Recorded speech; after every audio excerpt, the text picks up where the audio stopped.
To solve this, we have 3 to the power x plus 3 to the power x is equal to 12.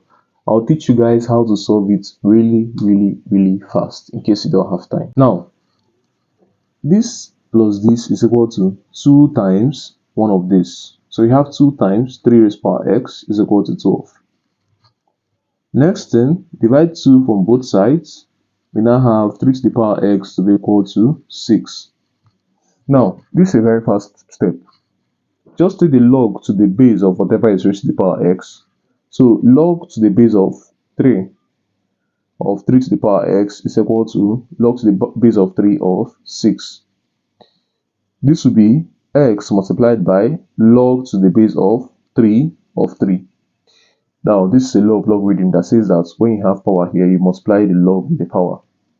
This becomes equal to log of 6 can be written as log in base 3 of 2 times 3. Okay.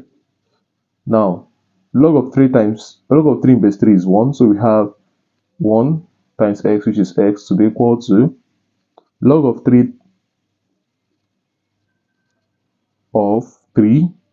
plus log of 3 of 2. Okay. So we have that x is equal to log of 3 is 1 plus log in base 3 of 2. And that's how to do this very fast. Thanks for watching.